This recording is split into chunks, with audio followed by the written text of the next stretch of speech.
Reka nongere mbasuhuze kandi bashimire inshuti bakunzi ba HPTV Rwanda wo dukurikira umunsi ku wundi umaze kumenyera ko hano twatambutse ibiganiro byiza biba birimo amakuru agezweho ndetse n'inkuru zicukumbuye ariko none ibiganiro bitandukanye mu bisata bigiye bitandukanye. Je nitwa Ruben Masengesho mbazaniye amakuru agezweho yo muri ano masaha. Ndaza kubabwira ko mu karere ka Rubavu yafashwe amaze gutera icyuma aho yashakaga kwambura, naho mu karere ka Ngoma ari kuvuga inkuru y'umugabo wishwe n'umuti gakondo warimo amase y'imvubu. Mu karere ka Kireheho hari kuvuga inkuru y'umugabo wagiye gushaka ifumbire mu musarani apfiramo.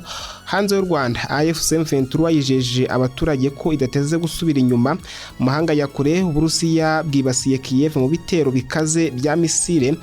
Turaza no kwerekeza ku ntambara ikomeje guhanganisha Amerika na Iran. Mbabwire yuko umuyobozi w'ikirenga wa Iran yateguje Amerika isomo rikomeye. Izi nizo ngingo tujye kubakirana amakuru yacu, reka tuze tuyarambura umenye byinshi biri kuvugwa mwisi.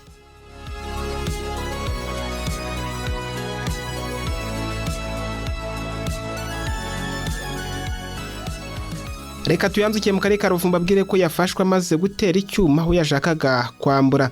Nshimiyimana Elia y'imyaka 22 yafatiwe mu mudugudu wa Murambi akagari ka Buhuza murenge wa Rubavu mu karere ka Rubavu ahagana saa 7 z'ijoro rishyira kwa 18 Nyakanga amaze gutera icyuma witwa Ndindiriyimana Eraste w'imyaka 37 yashakaga kwambura amafaranga yamukekagaho.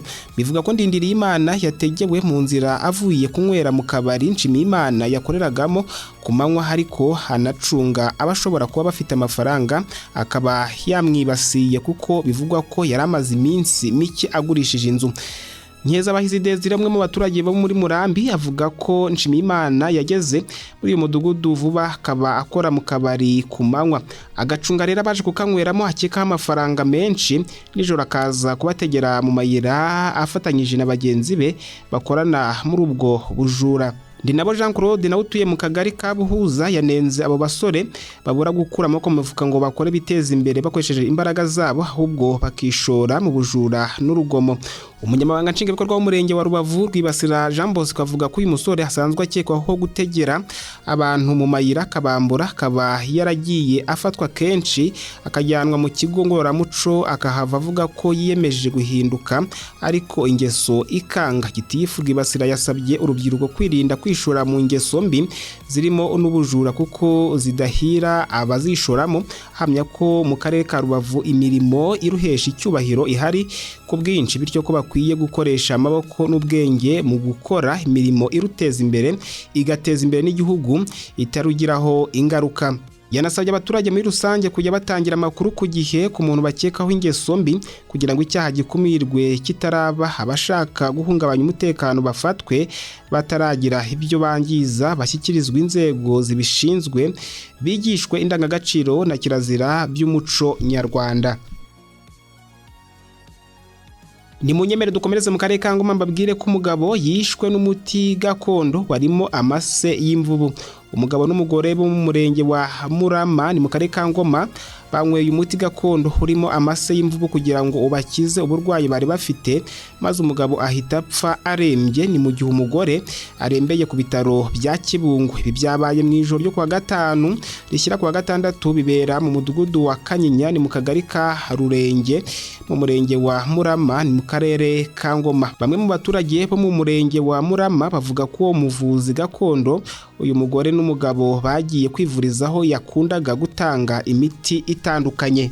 Bemeza ko uyu muryango yawuhaye muti urimo amase y'imvubu kugira ngo ubavure uburwayi bari bamaranye igihe, ndetse bagashimangira ko uwo muti aho kubavura ahubwo wabamereye nabi. Umunyamabanga nshingwabikorwa w'umurenge wa Murama Mbabazi Kereni yavuze ko batazi ko uyu mugabo n'umugore bari barwaye kubera ko bagiye kwivuza ku muvuzi gakondo abaha imiti barayinywa, bigeze mu ijoro abaturage baratabaza ngo kubera ko uwo mugabo yari amaze gupfa n'umugore we amerewe nabi. Yavuze ko nk'ubuyobozi bagiye bajyana kwa muganga uwo mugabo ndetse bahita batangiye iperereza kugira ngo hamenyekane byatumye uwo mugabo apfa. Yemeje ko ibyibanze bamenye hari uko bagiye kwivuza magendu bahabwa imiti gakondo, ndetse abaturage bavuga ko nyakwigendera yishwe n'iyo miti gakondo, ndetse hafashwe ibipimo bijyanwa muri RFI kandi batarabona ibisubizo.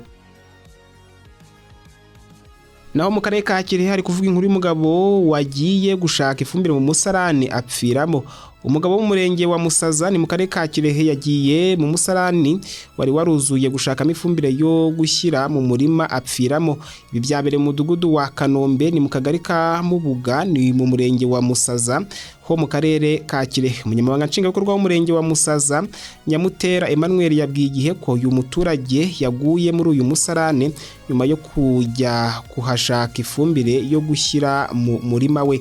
Gitifu Nyamutera yasabye abaturage kwirinda gukoresha ifumbire yo mu musarani kuko iyo ubwayo hitemewe, ahubwo bakwiye gukoresha ifumbire y'imborera kuko ariyo itanga umusaruro mwinshi.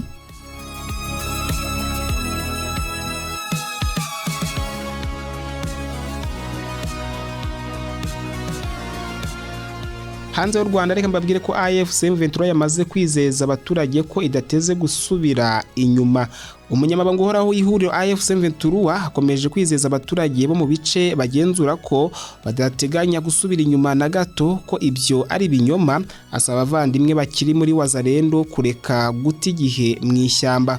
Umunyamabanga uhoraho Benjamin Mbonimpa by'umwihariko yabibwiraga abaturage bo muri Kinyandonyi mu minsi ishize ubwo yari yabasuye mu rwego rwo kuganira nabo, basaba kureka kwizera ibivugwa ku mbuga nkoranyambaga. Ibyo kandi yari yanabitangaje i Rubero kwa 11 Nyakanga. Benjamin Mbonimpa yavuze ko ubwo basubiraga inyuma mu bice birimo Kinyasenge, FARDC na Wazalendo bagiye mu bice bavuyemo bigira nkaho babifashe barangije bahohotera abaturage. Abaturage bahise bakoma mu mashyi bavuza akaruru, maze Mbonimpa akomeza yemeza ko bari kumwe n'abaturage kugeza kwiherezo. Yaboneyeho gusaba abavandimwe bakiri mu nyeshyamba za Wazalendo kureka guta igihe mu ishyamba kuko batazabasha igisirikare cya AFC M23. I Rubero aho umunyamabanga uhoraho AFC M23 yasuraga ibikorwa by'iterambere biri gushyirwa mu bikorwa n'iri huriro, yaboneyeho kuganira n'abaturage ba Kanyabayonga abizeza ko batazabatererana. Yavuze kandi ko icyo bashaka ari ukujyana umuturage mu nzira y'iterambere, bakabasha kwiyitaho bagateza imbere aho batuye kandi bagafasha mu iterambere ry'ubukungu. Reka kandi mbabwire ko Uburusiya bwibasiye Kiev mu bitero bikaze bya misile. Uburusiya bwagabye ibitero bikomeye bya misile ku murwa mukuru wa Ukraine Kiev mu gikorwa cyabaye mu ijoro rimwe nk'uko byatangajwe n'ingabo zirwanira mu kirere za Ukraine mu gitondo cyo kuri iki cyumweru. Nibura umuntu umwe yapfuye, abandi 13 barakomereka nk'uko bivugwa n'inzego z'ubutabazi za leta.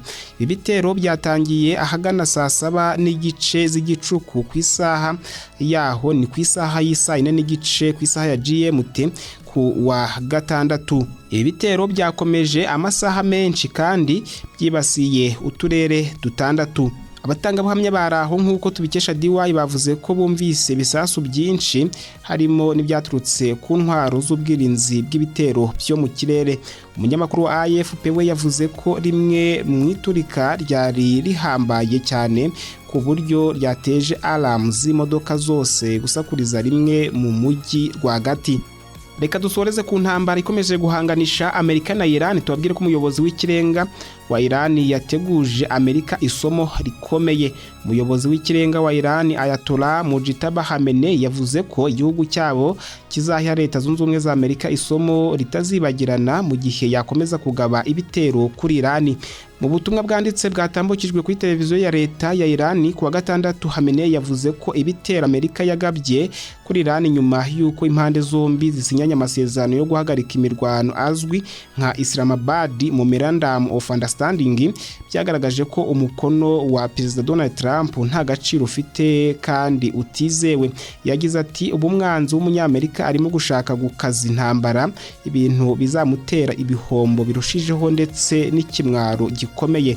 Agomba kumenya ko abaturage b'intwari ba Iran n'umutwe w'ibihugu by'inshuti Resistance Front bamufitiye amasomo atazibagirana.